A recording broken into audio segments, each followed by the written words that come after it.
Hello everyone, welcome to another Rick's Picks. Today I'm going to be doing my review of the new Eternia figure He-Man. So what I'm going to do is I'm going to take a look at him in packaging, then I'm going to take a look at the figure and his accessories, and then I'm going to give you my thoughts on him. Just remember, if you do like this video, go ahead and check out my Masters of the Universe playlist and hit that like, share, and subscribe button. They're all small clicks for you, but it really helps this channel grow. And I also want to say thank you for checking out this video as well. So with all that being said, without any further ado, let's get to the review. Okay, so here he is in packaging. I do like the packaging for this figure, okay? I like this blue-black look that it has going. You have Masters of the Universe, New Eternia. You have his name, He-Man, Mattel. You have this nice open shell so you can see the figure inside. Your age restriction.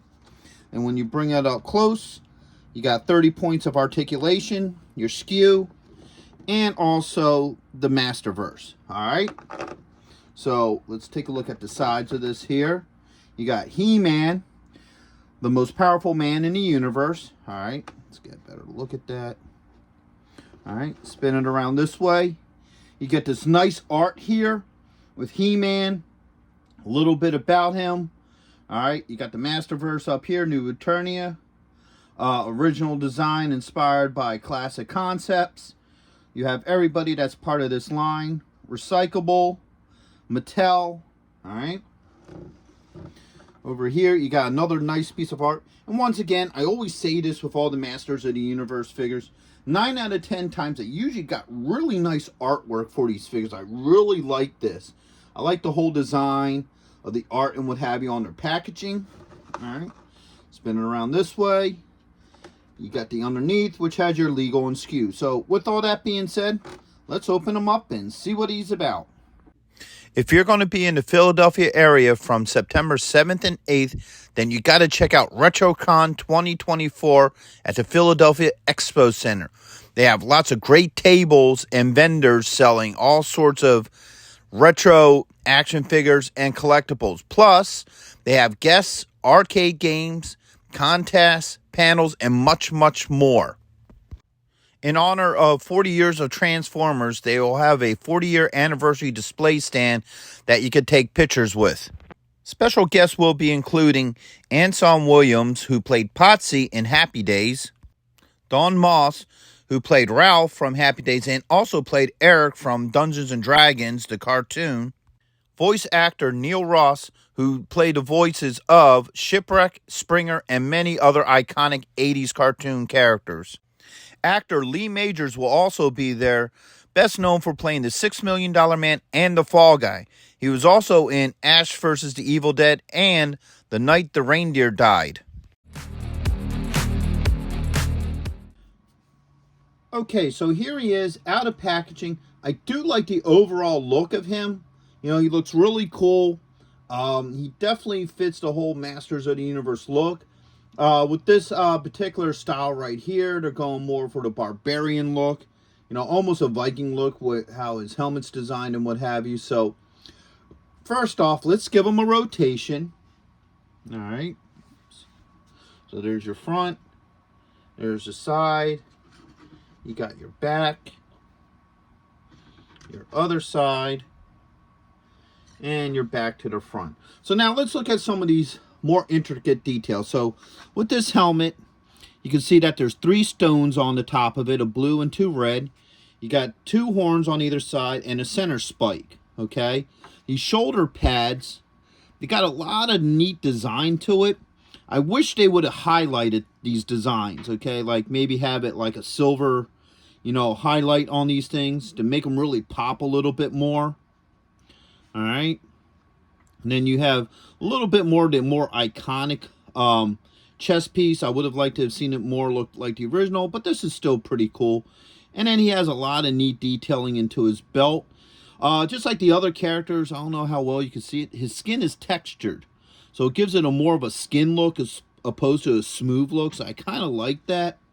So overall, you know, I think he's a really neat looking figure. So let's start looking at some of his points of articulation. So first off, the head does move.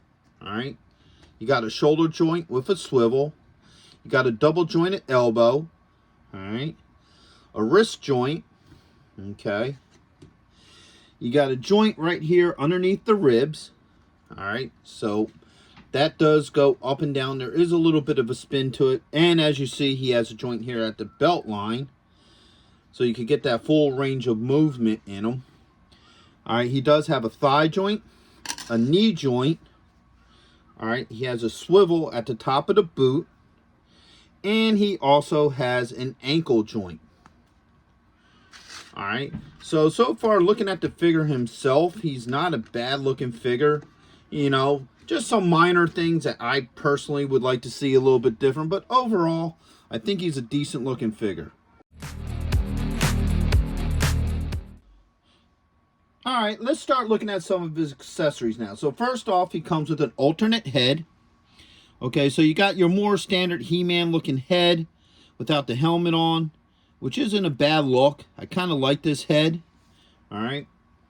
He comes with two hands, so he comes with an open hand here. All right.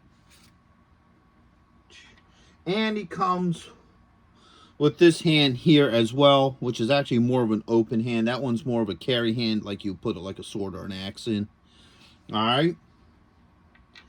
He comes with an arm gauntlet. All right. He comes with his battle axe. All right. This is a nice piece. I like the whole look to it. All right. He comes with a dagger. All right. And he also comes with his power sword. Now, the nice thing I like about this power sword is I like this handle here. I like how it has like this tape grip on it. I think that's pretty neat looking. And it's hard to tell in this, but they give the sword a real sheen to it. You know, almost like a metallic sheen to it, which gives it a little bit more of a mystical look. It's not like a metal gloss. It's more of a, like, it's hard to explain how it looks. But I think that's pretty neat how they did it. Okay. Now, the one thing I am disappointed about with his accessories is he doesn't come with his shield. All right. Now, normally I probably wouldn't be too upset about that. But when you look at the box and you look at the artwork shows him with the shield. Like here, let me bring the box back around. All right. So you look at the box art and you see right here in the corner, he has the shield. You bring it around here, and here, let me bring this up a little bit closer. You can see right where all the writing is, there's the shield again. So on the box art, it does show him with the shield, but for some reason, he doesn't come with it. And I find that disappointing because I would have really liked him to have the classic shield. So there's a whole bunch of things you can do with this guy. First off, let's swap heads. All right, that head came off pretty easily, no issues. All right, now you have the more iconic He-Man look, and the shoulder pads come off. So let's say you want him to have more of the classic He-Man look to him. Pull this off. All right. So, yeah, so these actually come off, which is pretty neat. All right. So if you don't want the shoulder pads on there and you want them to have more of your, you know, He-Man look that he had when you were younger, and we just pop these back in. So what it is there's these two straps on the back. Now they double strap these in, which is really nice. So most of the time with your Masters of the Universe figures, you know, you would only have the one strap. But this, they double strap them in, which is really cool. I kind of like that. All right. Just, now it's a little bit harder to get back in there. So.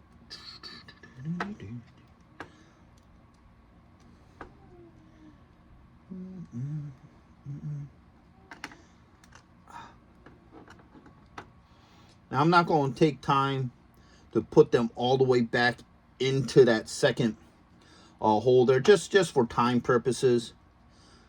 You know, 'cause it may take a minute to do that. But as you can see,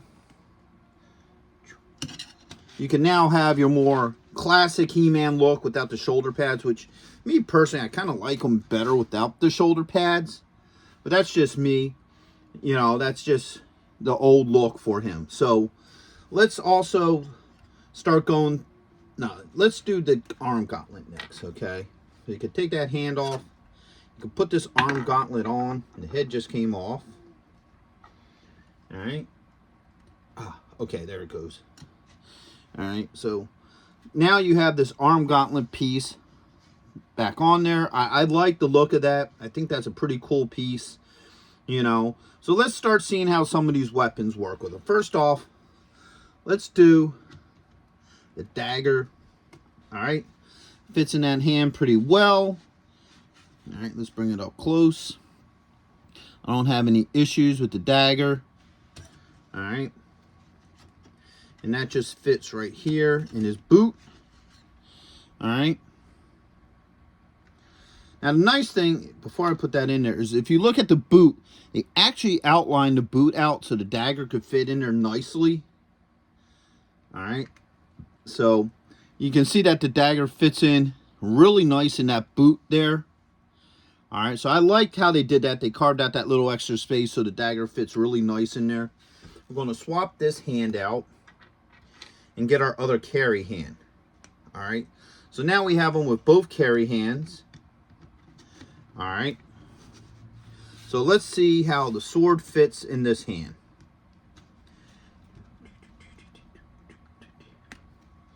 All right, so the sword fits a little tight in there, but it works. All right, I don't have any issues with how a sword fits in there. And then the axe. All right, so the battle axe fits well in this hand as well. So all the weapons fit really well in his hands, and his hands swap out pretty easy. So because the hands swap out so well, let's see how this last hand works.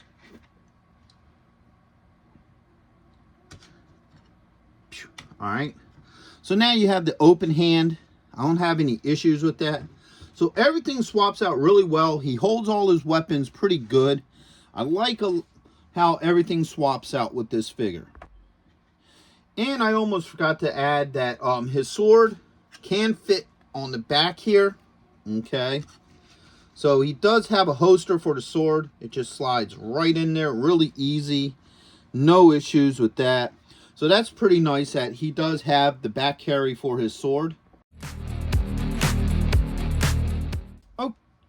Okay, so now that we looked at everything, my final thoughts is he's not a bad figure, all right? He probably wouldn't make one of my top 10 favorite He-Mans, but he has a nice look to him. I like the factor that all his joints are pretty tight. You know, I don't have any issues with his joints. You know, they're not really loose. I didn't have to use any heat on his joints. You can sort of get him to have your classic He-Man look by taking off the shoulder pads and the helmet head, all right? All his weapons fit well with him. Probably my biggest disappointment with this figure is that he didn't come with a shield. I think he should have came with his iconic shield, more or less just because of the fact that they have it all over the box art. So if you're going to have something all over the box art, you should have the figure actually come with it. So with all that being said, I hope you guys did like this review. If you did, go ahead and check out my Masters of the Universe playlist and hit that like, share, and subscribe buttons. And also, I just want to say thank you for watching this video. It's very much appreciated. So I hope to see you guys in the next one. So until then, late.